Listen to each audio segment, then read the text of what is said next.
Bonjour à tous, l'histoire s'accélère. Et si Michel Barnier jetait l'éponge? J'y reviens dans un instant.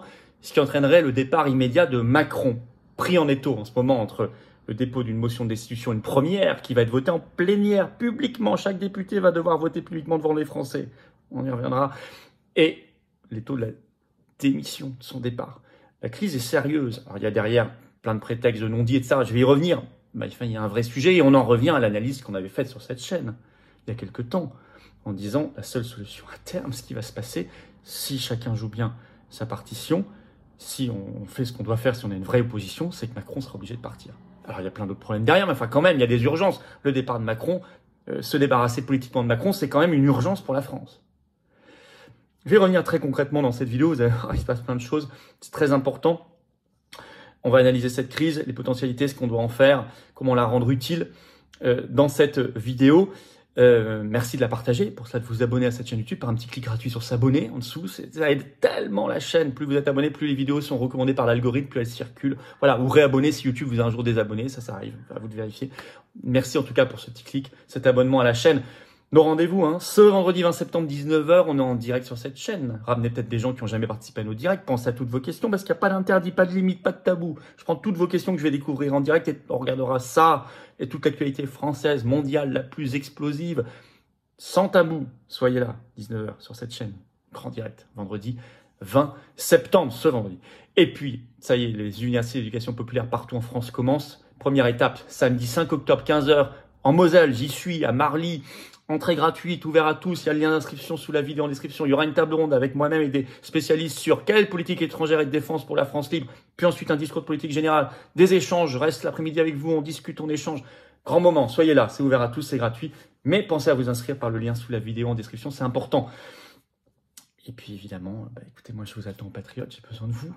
Vous aussi, vous voulez vous libérer, vous voulez rejoindre, contribuer, apporter votre brique au plus grand mouvement souverainiste de France, les patriotes que j'ai l'honneur de présider, qui a réuni 2500 personnes aux assises d'Arras de la souveraineté samedi dernier, qui fait les manifs, qui fait les plaintes contre Ursula von der Leyen. Je suis en procès contre elle à Liège le 6 décembre prochain.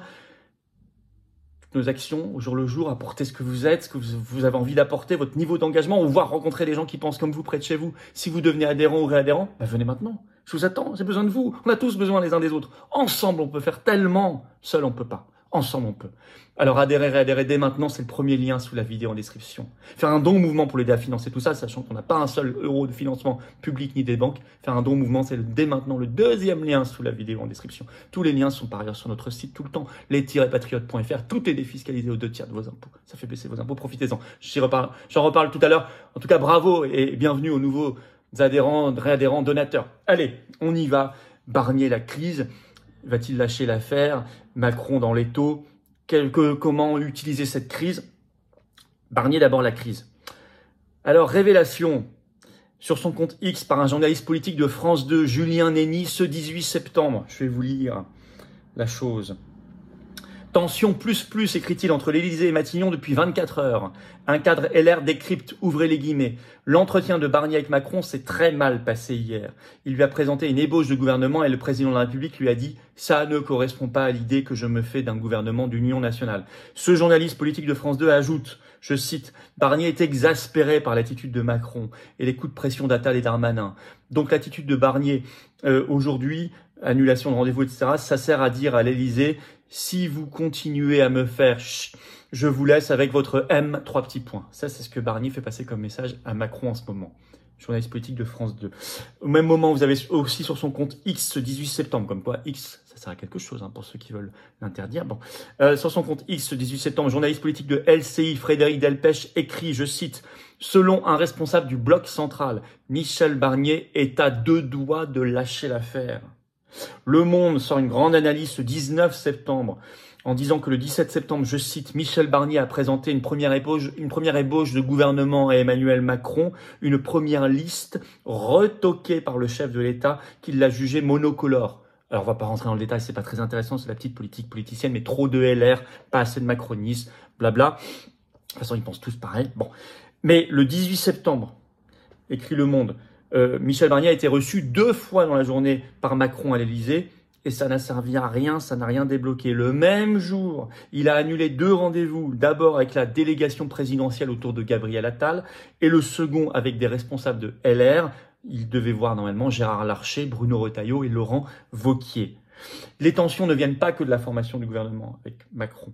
Elles viennent aussi du fait qu'il a été mis à l'écart sur le remplacement de Thierry Breton à la Commission européenne par Stéphane Séjourné, le chouchou de Macron. Allez voir d'ailleurs ma vidéo, c'était hier, si vous ne l'avez pas vu après cette vidéo, sur la nouvelle Commission européenne.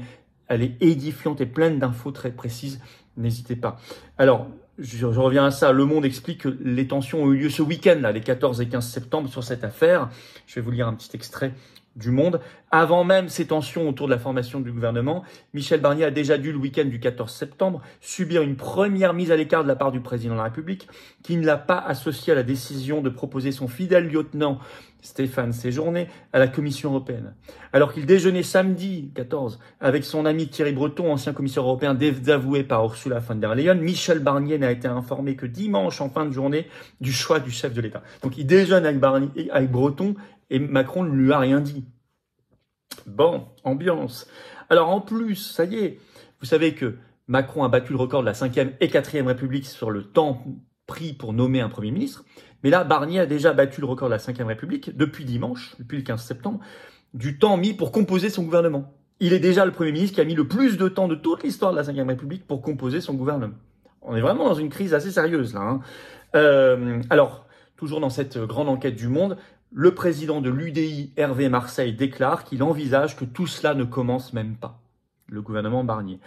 Et les rumeurs d'émission de Barnier sont très présentes dans le papier de Politico ce 19 septembre, qui est Politico souvent bien informé, je cite, « Toute la journée du 18 septembre, la tension n'a cessé de croître entre Matignon, l'ex-majorité sortante, et même l'Élysée, à tel point que la petite musique d'une démission prochaine du Premier ministre, avant même que le gouvernement soit nommé, est revenu avec insistance à nos oreilles, écrit Politico. Ça chauffe, nous pianotait un conseiller de droite. Barnier cherche une porte de sortie honorable. Nous certifier un élu tendance bloc central. C'est justement avec ce bloc central et plus particulièrement EPR, le groupe de Attal à l'Assemblée nationale, que les esprits se sont échauffés ce 18 septembre. BFM TV écrit le 18 septembre qu'un cadre LR leur a dit « Tout ça m'inquiète, ça peut péter ». Bon, et c'est Macron qui serait dans le viseur. Bien sûr. Ça revient à ce que j'avais dit, à notre analyse, parce que c'est tellement évident, c'est pour ça que j'en veux beaucoup aux pseudo-oppositions, aux partis politiques qui ont laissé passer la nomination de Barnier, parce qu'on avait déjà une première fenêtre de tir pour dégager Macron. Bon, là, une deuxième s'ouvre, faut pas la louper. Même Le Monde, en conclusion de son article du 19 septembre, l'avoue, même Le Monde, je cite, faire tomber Michel Barnier reviendrait à renverser Emmanuel Macron lui-même. Faire tomber Michel Barnier reviendrait à renverser Emmanuel Macron lui-même. Le Monde. BFM TV aussi, ce 18 septembre. Même BFM TV, j'ai envie de dire, écrit « Le premier qui y perdrait est Emmanuel Macron. On passerait d'une solution fragile à plus de solution du tout. » Si Barnier s'en va, s'il lâche l'affaire, s'il jette l'éponge. D'autant que des ex-amis de Macron font tout pour mettre de l'huile sur le feu. Par exemple, Darmanin, qui était sur France 2 ce 18 septembre et qui déclare, je cite, « Hors de question d'entrer dans un gouvernement qui augmenterait les impôts ou même de le soutenir. » Donc il met lui-même le sujet de la hausse des impôts, sujet très sensible, au cœur du débat. Donc il accable encore plus Barnier pour créer un problème. On y reviendra sur le fond, sur la hausse des impôts, une autre fois. Et Gabriel Attal, aussi dans la foulée, donc qui est très en froid aujourd'hui avec Macron, a demandé en urgence, suite à ça, une réunion à Matignon sur le sujet des possibles hausses d'impôts. Alors on en revient à ce que j'analysais. Si Macron n'avait pas trouvé de Premier ministre, il devait partir. Si là, son Premier ministre s'en va, qu'est-ce qu'il va faire? Nommer Lucie Castex, il a dit non. Puis ça tiendrait 3 jours devant le Parlement. Cazeneuve, vous avez Bertrand, RN a dit qu'il censurait. Cazeneuve, il veut pas, puis Cazeneuve veut plus, puis ça durerait pas non plus. Enfin, la seule solution serait son départ, sa démission. Et s'il veut pas partir, qui s'accroche, que la France n'a plus du tout de gouvernement et de Premier ministre, bah au moins les Français verraient les coups d'État, mais de leurs yeux. Parce qu'on leur a expliqué depuis si longtemps, beaucoup ont compris, mais beaucoup n'ont pas encore bien compris. Mais il n'y a que du plus à prendre là-dedans. Vous savez, quand une crise se révèle, il faut toujours la prendre. Il vaut mieux qu'elle soit là plutôt que cachée et latente. Il faut en faire quelque chose de positif. Alors donc, en ce moment, on peut faire partir Macron. Responsabilité donc énorme en ce moment des vraies oppositions s'il y en a. Tout faire pour empêcher d'abord Barnier de former son gouvernement. Et s'il y arrive quand même, déposer immédiatement une motion de censure pour renverser ce gouvernement et faire partir donc Macron. Macron dehors. C'est la première urgence. Je sais bien que d'ailleurs, alors le Conseil constitutionnel l'a dit cet été, si Macron s'en va, il ne peut plus se représenter du fait de la Constitution. Il a répondu à la question. Il ne peut plus se représenter là, il ne peut pas se représenter. S'il y a un président entre-temps, il pourrait se représenter plus tard. Mais enfin bon, ça c'est de la politique fiction. Là, il ne pourra plus se représenter. Je sais bien que ça règle pas tout. Que derrière, il y a le problème de l'euro-mondialisme. Comment on s'organise, qui pour le remplacer. Bien sûr. Attendez, et on doit bosser, on a tous du travail. Enfin, quand même, parfois, il y a des urgences. Il faut débarrasser politiquement la France de Macron, non? Qui trahit la France même bien avant qu'il soit président de la République. Du coup, de haute trahison sur tant de sujets. Ceux qui ont vu l'enquête de cache investigation sur McKinsey, enfin, je sais pas ce qu'il vous faut en plus. Donc ça, il faut l'obtenir. Faire de la crise qui s'ouvrirait un moment utile. Parce que bien sûr qu'en ce moment, il y a de la politique aérie, il y a du recasage de copains, il y a du théâtre aussi pour faire monter la pression. Barnier a intérêt à faire monter la pression pour obtenir plus de la négociation. Macron aussi. Il y a une volonté aussi de repousser le débat budgétaire pour pouvoir imposer le budget de Bruxelles, le budget d'hyper-austérité exigé par la Commission européenne. Tout ça, je l'ai expliqué et réexpliqué dans toutes les vidéos. Et c'est vrai, bien sûr. Mais la crise, elle est quand même réelle. Hein. Elle est profonde. Elle est de régime. Les Français doivent comprendre qu'on est au bout du bout, là. Au bout du bout. Il faut tout remettre à plat. Et pour tout remettre à plat, il faut secouer la table jusqu'au bout. C'est-à-dire en faire tomber tout le monde, dont Macron. Reprendre la main, reprendre le contrôle du pays. Refuser d'être conduit à l'abattoir de Bruxelles et de l'euromondialisme. Et ça, cette opportunité, cette fenêtre qui s'ouvre pour reprendre la main, ça n'est pas possible si le pays est cadenassé par le couple Macron-Barnier, deux ultra-européistes. Tout le montre dans leur carrière et leurs actes. Au-delà de leurs propos de campagne, ça je m'en fiche, je regarde les actes, moi. Le bilan, ce sont deux ultra-européistes. Si le pays est cadenassé, on ne peut pas, c'est très difficile, beaucoup plus difficile d'ouvrir cette fenêtre. S'il y a cette crise, tout devient possible et c'est à nous d'être bons, rassemblés. Se préparer avec le bloc souverainiste. Pourquoi, à votre avis, on a fait les assises de la souveraineté ce 14 septembre? Si grand succès. L'engagement, rassemblement signé par tout le monde. On a mis en ligne, allez voir, pour le bloc souverainiste. Et pour ça, pour se préparer à toutes les éventualités. Donc maintenant, notre urgence, c'est de faire pression sur les oppositions. Écrivez à vos députés, sénateurs, à tout le monde. Honte à Éric Ciotti qui a tweeté ce 18 septembre sur X qu'il refusait de voter à la destitution. C'est ça que le RN a comme allié, a pour allié. Le RN va refuser aussi de voter alors. Apparemment, ils l'ont dit. C'est pas correct. Qu'au moins, ils bloquent Barnier. Sinon, c'est une énième trahison. Grave. Y compris de leurs électeurs, et d'abord de leurs électeurs, je crois. Merci de partager cette vidéo et ces perspectives, ces réflexions concrètes de changement, de rupture. Pour cela, de vous abonner à cette chaîne YouTube par un petit clic gratuit sur s'abonner. On en reparle. Merci beaucoup, ça aide tellement la chaîne. On en reparle en direct ce vendredi 20 septembre à 19 h sur la chaîne. Soyez là. Préparez vos questions, tous les sujets qui vous intéressent en France et dans le monde. J'y répondrai avec vous. Interactivité maximale. Ça va être un grand direct. Inscrivez-vous le samedi 5 octobre, 15 h, entrée gratuite. Marly-Moselle, grosse réunion publique.